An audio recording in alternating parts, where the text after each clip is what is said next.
Well, out of all the busy weekends from athletics here in Flagstaff, this past weekend was one of the busiest. Now, high school sports are still lying low since volleyball season ended, but the NAU women's volleyball team has still been on the court. The Lady Jacks were on the road this weekend for their last week of regular play. On Thursday, the women were in my homeland of California as they took on Sac State.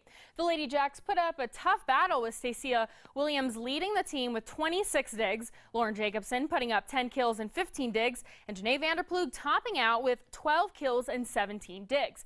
This game went into 4 sets with NAU falling to Sac State 3-1. And for their second game on Saturday, they went up north to Oregon to take on Portland State, where these women were getting different vibes on the court. Stacia again led the Jacks with 18 digs for the night. Jensen Barton had 4 kills and 10 digs. Sydney Kemper finished with 11 kills and 12 digs, with Vanderploeg ending the game with 11 kills and 15 digs. NAU came out on top to shut out the Vikings 3-0, excuse me. And the Lumberjacks will then match up with number 4 seed Idaho for their first match of the Big Sky Championships on Thursday. Now, the NAU women's volleyball team wasn't the only ones that were on the road. The women's soccer team was down in the Warm Valley for the first round of the NCAA Women's College Cup as they took on ASU. It was a tough match starting out as NAU's Kaleigh Wingender scored for the Jacks in the 20th minute, with Cierra Gamble scoring in the 64th minute. The Lady Jacks couldn't quite get past the Sun Devils as they lost 4-2. But a huge accomplishment to Kaleigh Wingender as she broke the NAU all-time points record for a single season. Wingender finished the season with 29 points, breaking CC Oderfer's previous record back in 2008. Wingender also ties the NAU record for the most goals scored in a single season, with that being 12. She's now tied with former Lumberjack Sierra Cristiano, who put that record up back in 2002. And NAU ended their season with a 12-6-4 overall record, a 5-2-2 conference record, and a Big Sky Championship win. For senior Savannah Berry, Diane Buzzard, Mary Hara, Emily Roth, Malia Tano, and Sarah Tarver, it most definitely was a great way to end their last season here at NAU. And since we're on the topic of women's sports, college basketball has officially begun, and it has made so many of us excited. On Friday night in the Roll Activity Center, the NAU women's basketball team faced off against UC Irvine for their first game of their season. Brittany Lucane had 18 points with 7 rebounds and 4 assists. Erica Banks recorded a double-double, scoring 16 points and grabbing 15 rebounds. And Raven Anderson finished the night with 10 points, 9 rebounds, and 4 assists. The Lady Jacks finished their first game by beating UC Irvine 66-35.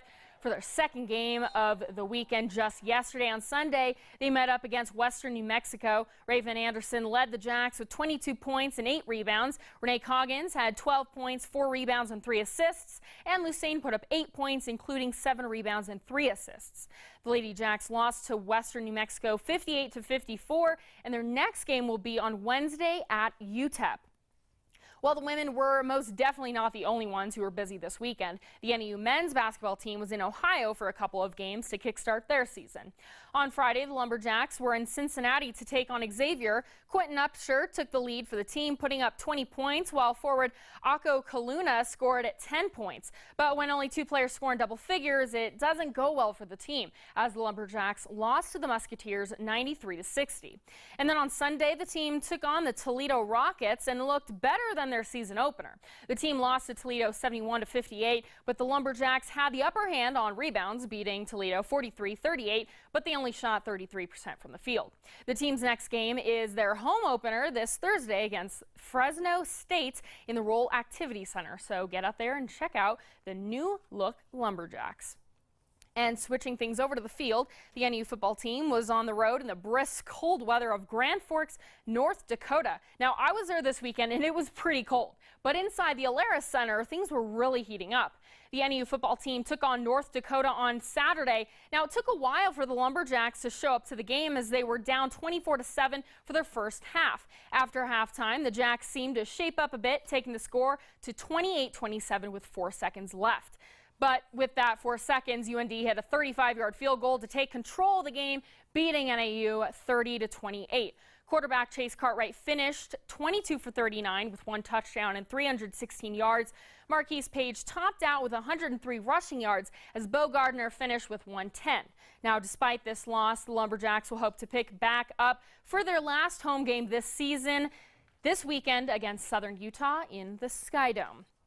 And switching over to the ice, the NAU Division II Ice Jacks were down in the valley as they took on U of A on Friday, followed by ASU on Saturday. For their first game on Friday down in Tucson, NAU's Cameron McDonald scored 2 goals for the night, with Kirby Carlson scoring 1. NAU would fall to U of A 2-3 in a shootout. U of A led the Jacks 55-42 in shots on goal as goaltender Seth Coleman made 52 saves for the night. And then for their second game on Saturday night in Tempe, Dylan Benjamin and Tyler Giovanetti scored the only goals for the Ice Jacks, with ASU leading 37-32 shots on goal. ASU took the win 6-2 over NAU, with goaltender Seth Coleman playing for 40 minutes with 21 saves, and then Anthony Caruso came in for the third period playing for 20 minutes with 10 saves. The Ice Jacks' next game will be on the road this weekend on Thursday at the University of Utah, followed by the Beehive Tournament at Weber State in Ogden, Utah on both Friday and Saturday.